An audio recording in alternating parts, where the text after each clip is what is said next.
কত সংসারের মধ্যে আগুন লেগে যাচ্ছে, যুবকদেরকে বিয়ে করায় না। এই যুবকদের বিয়ে হয় না কেন? শরিয়া নাই। কেন এই যুবক, কেন তোমার বিয়ে হচ্ছে না?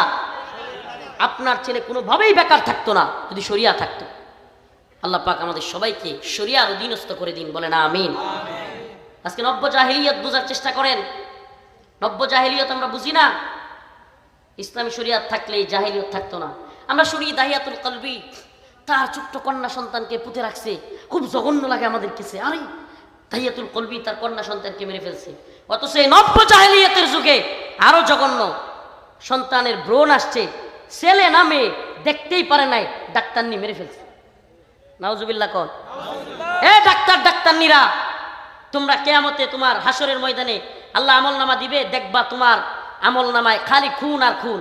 তুমি বলবো হায় হায়, আমি তো খুন করি নাই, আল্লাহ এত খুন কে? ওই যে তুমি ছোট্ট বাচ্চাটাকে ভ্রূণে আসছে, ছেলে নামে দেখার সুযোগই হয় নাই, তুমি তাকে হত্যা করেছো। এটা কি হত্যা নয়? কথা কয় না, এটা কি হত্যা নয়? বাবা মাও হত্যাকারী হিসাবে আল্লাহর কাছে ধরা খাই যাবেন। হত্যাকারী আপনি, ছোট্ট সন্তানকে মেরে ফেলছেন, ভ্রূণ চলে আসার পরে আপনি হত্যাকারী। এটা হলো নব্য জাহিলিয়ত। শরিয়া থাকলে এই জাহিলিয়ত আসতো না। প্রিয় হাজিরিন, সমস্ত জাহিলিয়ত মুক্ত হয়ে কোরআন সুন্নাহর রাষ্ট্র ব্যবস্থা থাকলে আপনার সন্তানকে নিয়ে আপনার সুদ ঘুষ খাইয়া টাকা পয়সা অর্জন করার দরকার হইতো না। আয় উল্ডাবা খুবাইয়া আর যেমন মন চায় নামাজ না পইরা কাজ কইরা আপনার কামাই করার দরকার হইতো না। ওয়াল্লাহি কসম আল্লাহ, ইসলামী শরিয়া থাকলে আপনার সন্তান কিভাবে আগামী দিনে চলবে, কিভাবে তার অর্থনৈতিক ফায়দা হবে, এটা রাষ্ট্র বুঝতো। রাষ্ট্র কে বুঝতো? আপনার সন্তানের বিয়ে। আপনি কি জানেন বর্তমান শুধু এক বাংলাদেশে যেই পরিমাণ ছেলে এবং মেয়ে প্রাপ্তবয়স্ক সমান সমান হিসাব করা হয়েছে, 65 লক্ষ মেয়ে বেশি। কত? এখন বলেন, যদি প্রত্যেক যুবক একটা করে বিয়েও করে, কয়জন বাকি থাকবে মেয়ে? কথা কয় না, কয়জন? 65 লক্ষ। এই মেয়েরা আপনারই বোন, আমাদেরই মেয়ে, আমাদেরই বোন। তো এরা কোথায় যাবে?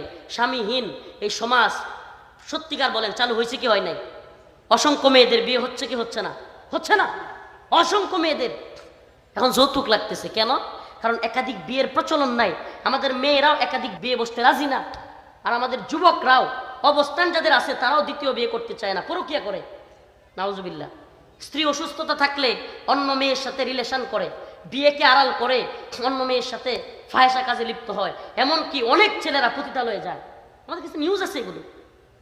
আল্লাহ আমাদেরকে মাফ করুক, বলে না আমি। এই সমাজ ব্যবস্থা ধ্বংস করতে হবে।